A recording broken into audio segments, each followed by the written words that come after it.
Vin Ballin's back. Let's react. Right now, we're gonna react to 6 NBA players with the most pressure entering the 2022 season. By Swish Out, let's go. All right, man. This is the last official week without real, meaningful basketball. And all I got to say, brothers, we made it. Now, as we enter this new season, I want to talk about players that I believe have the most pressure entering this new year. They all kind of have pressure for very different reasons, but to me, they're all pretty relevant. Okay, The I think reason I Oladipo is absolutely gonna be on love this a brand list. new season is because everything is brand new. We have whole new stats, whole new storylines, whole new players doing different stuff, and the past doesn't matter as much. Everything is updated. And speaking of stuff being always updated, now let's get into this video. Is this Markel Fultz? Oh Any yeah. goals for your rookie year? Yeah, I got big goals for myself. What's that? Rookie of the year, winning MVP. Like the league MVP. Yeah, Yeah? yeah, coming in. All right. Markel Fultz is one that it pains me to put on here, but I definitely think is legitimate. Ever since Markel came out of Washington, his career has pretty much been one big ass roller coaster. Looked like a definite number one pick in the 2017 Summer League, even battling some of his contemporaries Jason Tatum and Lonzo Ball, and even had the mindset of winning MVP before he played one real game, as I showed y'all in that previous clip. But his career, it just didn't get out to that fast, great start. He had that weird shoulder injury to start out his career in Philly, and it literally made him a completely different player. He was so loved and praised at Washington, really for his offensive game, having no real flaws. Hence why he was the number one pick. He was the most NBA ready. An absolute beautiful, smooth jump shot, playmaking ability, athletic finisher. Most players come into this league kind of raw, and he seemed to be abnormally polished. But with his shoulder injury severely affecting his shot and even his free throws, he pretty much became just a meme in Philly. Now, I always say this. Markel got extremely lucky because the spotlight really didn't shine on him too much at the time as a number one Oh pick. yeah, true. Even though he got picked number one, Lonzo Ball playing in LA, having the most famous dad in the world at the time, he was clearly the bigger attraction. Also, he wasn't even the only number one pick rookie with a glaring deficiency in his game at the time, so that obviously took some heat off him. And bringing it up to now, Markel just got paid a pretty good contract with really a Ooh. lack of consistent evidence that proves he's worthy right now. And the biggest reason I feel like he's Yo, I facing believe even that he more still has pressure the this season, potential. excluding contractual reasons and all that, he now shares a young, crowded backcourt.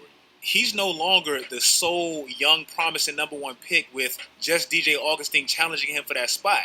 Cole Anthony got drafted last year, and while Markel Fultz got hurt for the season, he damn near had the exact same numbers he had in his third year and his rookie year, just with worse shooting splits. And now, with Scotty Barnes unexpectedly going to Toronto and Jalen Suggs falling in Orlando's lap, that's even more competition. So now with Markel, he has to prove this year that he's worthy of being that franchise guard that he was drafted to be. If not, it's competition, so it's going to be tough. This to me is easily the biggest year of James Harden's career. And when I say that, I'm talking specifically about expectation purposes. Even with the daily, oh my God, it never ends, the daily uncertain status of Kyrie Irving, we all still recognize how good this Brooklyn Nets team is, even without him. Losing Kyrie, I mean, it really just made them mortal. But they're still, in my estimation, and damn near every outlet to this day, overwhelming favorites to win the chip. Even with as many talented teams he's been on, he's never really been expected to win the title. It was more so people just expected him to not fold. OKC days, yeah, he had some good runs, but this was way before Harden's prime, and they were all babies. Houston, yeah, he had some good teams, but we all knew that juggernaut out west. I mean, that was one of the best teams of all time, so we didn't fault him for not beating them. Now, it's different. One, he's no longer the best player on his team anymore, so the excuse of him having to carry everybody and getting gassed out is no longer valid. And number two, he's in the Eastern Conference, and even though it is significantly better than it was, no roster, top to bottom, not one in the Eastern Conference, has two of the top 10 players on it. Not one. And lastly, for Harden, we gave him an excuse last year because we know he was battling injuries in the playoffs and all that stuff. but he still was a dumpster fire in Milwaukee. Like, it was bad against them at times, and I know he was just trying to be a decoy for the team, and I respect him for that. But at times, he was literally holding Brooklyn and Steve Nash in them back, and his numbers were clearly underwhelming. So all that paired with the fact that he is on the last year of his contract, and he is kind of running out of time because he just turned 32. Next, and this one is just obvious. Oh yeah, Russell Westbrook. Westbrook. Now, I said this in my book. As of today, as I'm watching this, 2 days ago, Russell Westbrook had the debut with the Lakers, and it wasn't good. So yeah, I know it's just the start of the season, but you never know. You never know what will happen. I hope Russell Westbrook has success in LA though. Prediction video, and I stand by this. I'm not going to be too hard on the Lakers early because I expect there's going to be severe growing pains. Like, it's just going to be. In that video, I detailed LeBron has a true history of his new team struggling. And now you pair that with Russell Westbrook, who also has a history of new team struggling, it's going to get ugly. In 2017, with Paul George and Carmelo joining Russ, it took them 30 games just to figure it out. 30 games just to reach 500. That's a third of the season. So I expect early hurdles, and what they put out for the first 25 games of the season, that's not the finished product, and I truly believe that. But for Russell Westbrook, and I'm not trying to be disrespectful, this is just the truth. So Russell Westbrook fanboys, y'all can miss me with that. He's trying to not make his legacy look even worse in the biggest moments. I always say this, and I think I'm going to say this until they both retire. The more stars Russell Westbrook plays and either fails prematurely in the playoffs or completely, it just continues to hurt his legacy while enhancing KD's. A young, not even in his prime yet KD, was able to make 5 Western Conference Finals and an NBA Finals with Russell Westbrook in the Western Conference back when the West was really the West. Since then, and bro, this is just the facts, argue the facts, Russell hasn't even been close to a conference finals. And that divorce, bro, it's creeping up on a decade now. We 5-6 years in now. Since that divorce, Russ has pretty much been the player that most people thought Kevin Durant left because. An extremely gifted player that fills up the stat sheet better than anyone. Yet his game doesn't really translate in the playoffs. Bringing it up to now with the Lakers and this season, out of all 3 stars, Russ is the one that has to alter his game the absolute most. He's the one that has to adjust and accept a bigger, better presence that runs the offense way better than he ever did. He's the one that has to not be the worst three-point shooter in the league that actually shoots threes. He's the one that has to not flame out in the playoffs. Out of everything on his team, everything makes perfect sense outside of Russell Westbrook. So he has to make the biggest adjustment. Next, I have to say Michael Porter Jr. Michael Porter Jr.? What? But bro, he's so young. I love me some MPJ. Why is he Even on though here? at times I always felt like he's a bit of an outlier in that Nuggets system, his talent is just undeniable. Playing with a ball-dominant center in a very unorthodox offense, I mean, your center runs your offense. That's extremely weird. And playing with Jamal Murray, who shot 17 times a game last year, MPJ still dominated, and he did it on KD levels of efficiency. Now, there's only 2 real reasons that I feel like he has real pressure this year. Number one, there's no Jamal Murray.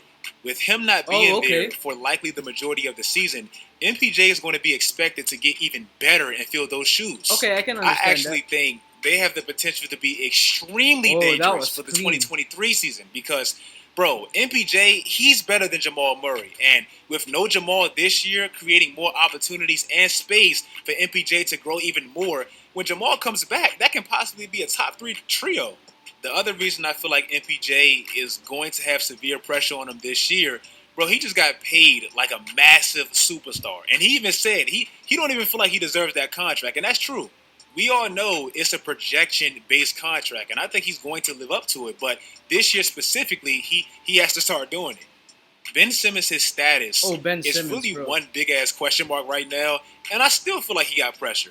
Yes, he reported to camp and all that, but I still can't wrap my mind around seeing him again in a Philadelphia 76ers jersey after all that happened this offseason.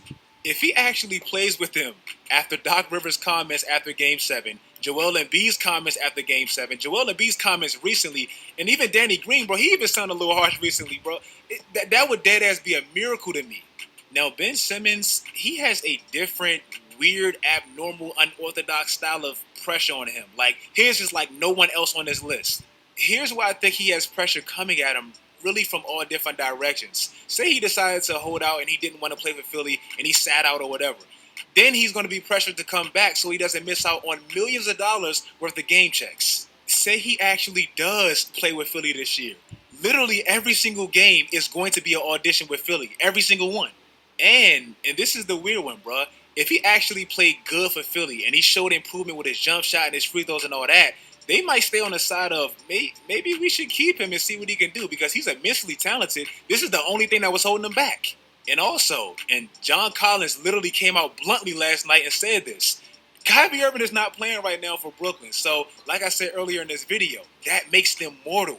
You don't think a Philadelphia team that led the East last year in wins and literally the only thing that held them back was Ben Simmons not improving? You don't think an improved Ben Simmons, you don't think they could win the East or possibly contend? I think they'll think that.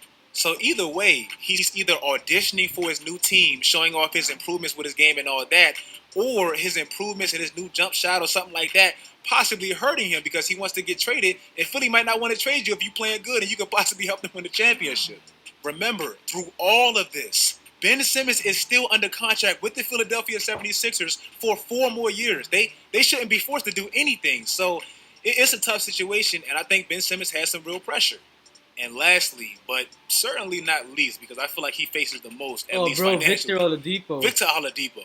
My guy, Aki, he just tweeted this, but honestly, bro, I've been saying this. Everyone laughed at Dennis Schroeder for allegedly turning down that Lakers contract for damn near a vet minimum with Boston and all that. But what about Oladipo? His is way worse. This man got injured and turned down a $100 million contract. Bro, that's generational wealth. And once you get injured in this league, you typically don't get contracts like that thrown your way. Ask Boogie, he was way better than Vic, and he never got that back.